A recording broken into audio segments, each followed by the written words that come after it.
राजनांदगांव से आपको दिखाते हैं, जहां पर नेता प्रतिपक्ष चरणदास महंत का विवादित बयान सामने आया।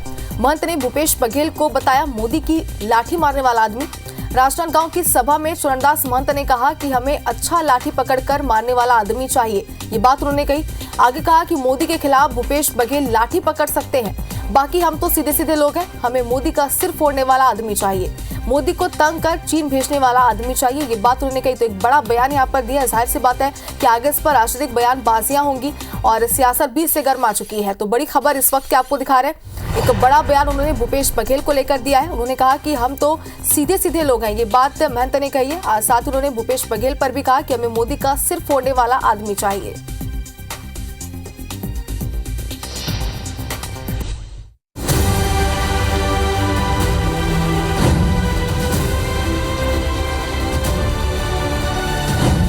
रमेश जिंदल पूरा रायगढ़ ल लूट लीस, तमनार ल लूट लीस, खदान ल लूट लीस, पूरा आगू के जेत का खदान है तेला खरीदारीस। हमर ऐसी तैसी करे है छत्तीसगढ़िया मन के।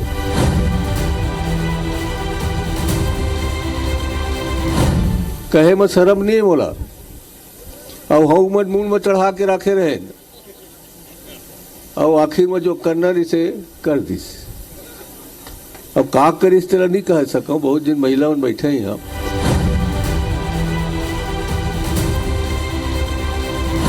भूपेश भाई अगले बार मुख्यमंत्री बनता तोर बगैर दूसर बनिता कहूँ बनाता। ये जे मन गए है ते मन लेना नहीं है, न मन से पैसा से मतलब है, न मन के कौड़ी से मतलब है। जे आदमी मन कठिन समय में हम अल्लाह छोड़ के जाते ओ मन के कोई पुछारी नहीं होना चाहिए।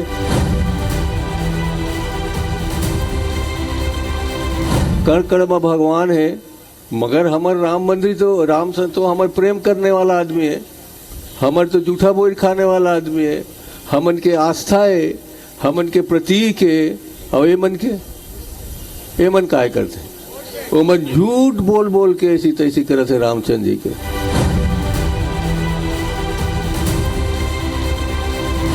एक संरक्षक चाहिए, अच्छा लाठी धर के बांधने वाला।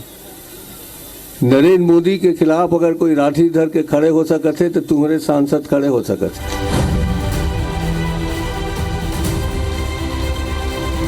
हम लाठी धरैया आदमी चाहिए, नरेंद्र मोदी के मूड फोड़ैया आदमी चाहिए, और रात दिन तंग करके यहाँ ले चीन भेजने वाला आदमी चाहिए। तो महंत का बयान आपने सुना और इस बयान पर अब बयानबाजियां शुरू हो चुकी है। महंत के बयान पर अरुण साव का पलटवार भी अब सामने आ चुका है। ये भाषा छत्तीसगढ़ महतारी को लजाने वाली भाषा है, ये बात अरुण साव ने कही। छत्तीसगढ़ महतारी को अपमानित करने वाली ये भाषा है। सीनियर नेता ऐसी बात करे ये दुर्भाग्यजनक है। जब साथ रहते हैं तो सर पर बिठा कर रखते हैं, पार्टी छोड़कर जाता है तो क्या क्या नहीं बोल देते, ये बात अरुण साव ने की। तो देखिए, पहले भी हमने आपको कहा था कि बयानबाजियां इस पर होगी और अरुण साव ने क्या कहा है आपको सीधे सुनाते हैं।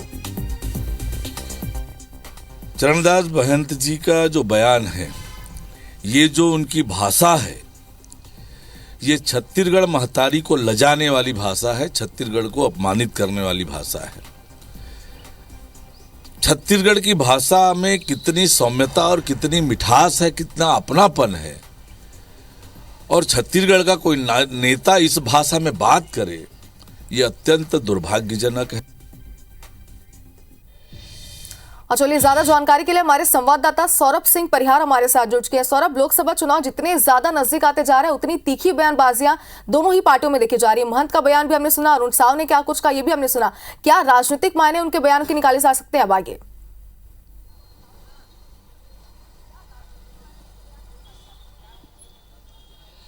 बिल्कुल, देखिए जिस तरीके से चरणदास महंत का बयान आया है उससे साफ तौर पर यही है कि कांग्रेस अब जो है किस कदर अपने बयानबाजी को लेकर उतर आई है। और निश्चित रूप से इससे पहले भी देश भर में जो है हमने देखा कि कांग्रेस के कई नेताओं ने प्रधानमंत्री नरेंद्र मोदी के खिलाफ आपत्तिजनक टिप्पणी की है, लेकिन छत्तीसगढ़ में पहला ऐसा मामला है जब प्रधानमंत्री नरेंद्र मोदी को कांग्रेस के बड़े नेता प्रतिपक्ष चरणदास महंत के द्वारा ये कहा जा रहा है कि भूपेश बघेल ही हो सकते हैं जो प्रधानमंत्री नरेंद्र मोदी को लाठी मार सकते हैं। तो कैसे आप देखिए कि किस तरीके से अगर चरणदास महंत के इस बयान को देखें तो एक तीर से कई निशान है। उन्होंने एक अपना बयान भी दे दिया मोदी के खिलाफ और दूसरी ओर अपने ही नेताओं को घेर दिया। नेताओं को कैसे घेरा आप देखिए कि भूपेश बघेल को उन्होंने ये बताया कि भूपेश बघेल ही सबसे ज्यादा आक्रामक हैं जो अपनी बात को कहने के लिए। और आप एक इसमें एक ये भी लाइन देखिए कि महंत ये भी कह रहे हैं कि भूपेश बघेल जो है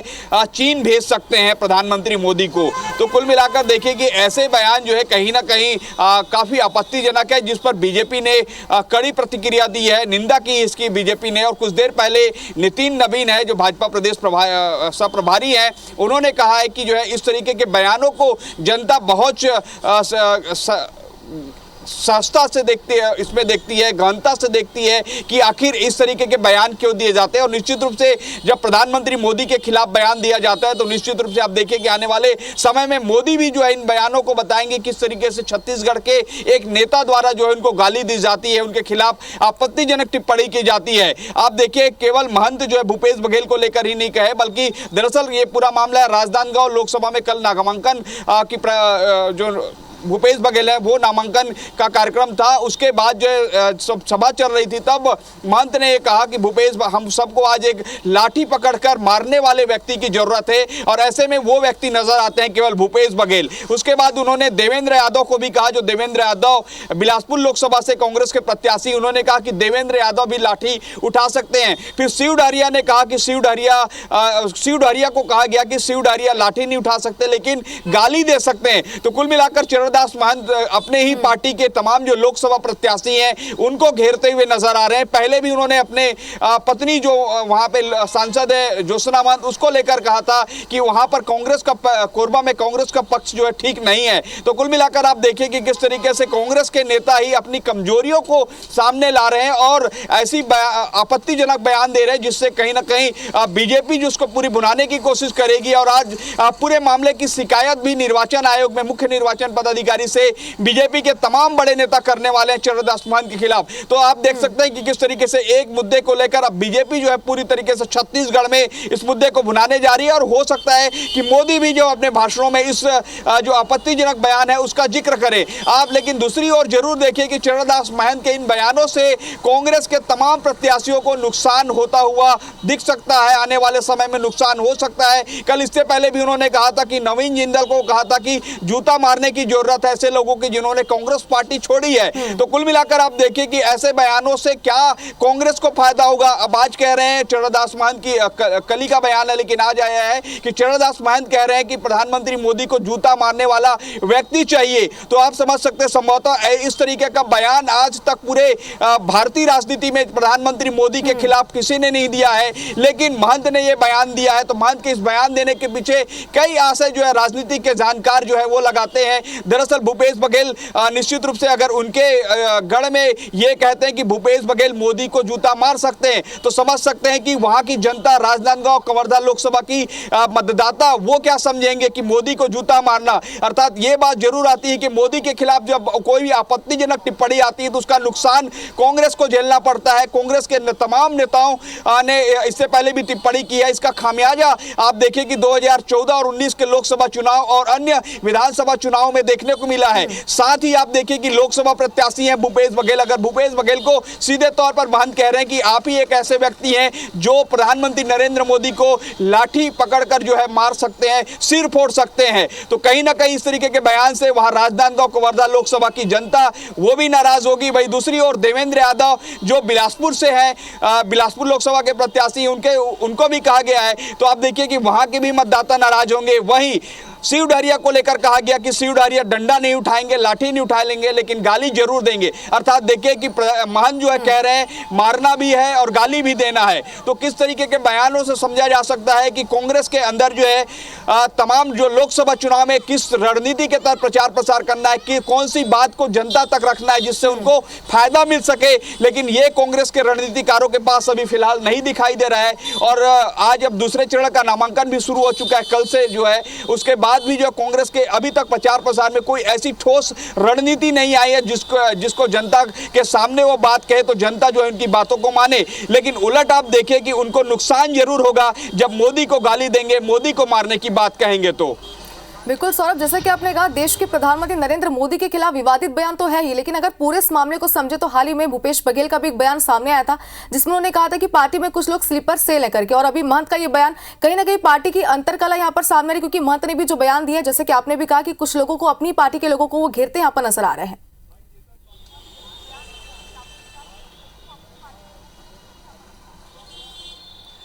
बिल्कुल देखिए, ठीक कहा आपने। ये दरअसल कांग्रेस के अंतरकला और कांग्रेस के जो मुख्य रणनीतिकार हैं उनके बीच जो है किन मुद्दों को लेकर जनता के बीच जाना है। आप देखिए कि लोकसभा की नामांकन की प्रक्रिया शुरू हो गई है, सारे कैंडिडेट आ गए हैं, उसके बाद भी कांग्रेस को ये नहीं दिख रहा है कि किन मुद्दों को लेकर जनता के बीच जाना है जिससे जनता उसकी ओर प्रभावित हो। और उलट जो है प्रधानमंत्री मोदी को कह रहे हैं कि मारना है, मोदी को गाली देना है। तो इससे समझिए कि जनता जो है किस तरीके से उस बात को जैसे जो कि है आप भी समझा रहे हैं और आप भी ये कहना चाह रहे हैं कि कई सारे राजनीतिक मायने इसके आगे निकाले जा रहे हैं, इस तरह की बयानबाजियां लोकसभा चुनाव के ठीक पहले, क्या आगे इसके मायने निकाले जाते हैं, क्या प्रतिक्रिया सामने आती है, देखने वाली बात होगी। फिलहाल शुक्रिया आपका तमाम जानकारी के लिए।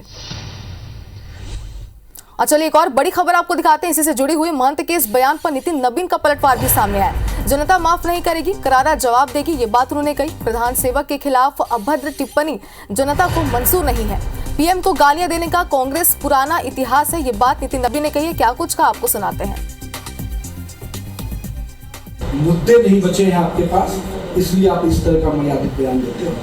लेकिन मैं चेतावनी देता हूँ चरणदास महंत जी को, हमें कुछ नहीं बोलना है, छत्तीसगढ़ की जनता बोलेगी, देश की जनता बोलेगी। इस पूरे बयान का जो जवाब होगा, जो तमाचा जलेगा, वो जनता आपके चुनाव में 2024 के चुनाव का जवाब देगा। जिस प्रकार के शब्दों का प्रयोग कर रहे हैं, आपके नेता प्रयोग कर रहे हैं, जनता सब देख रही है कि उसके प्रधान सेवक के बारे में किस तरह के शब्दों का प्रयोग कर रहे हैं।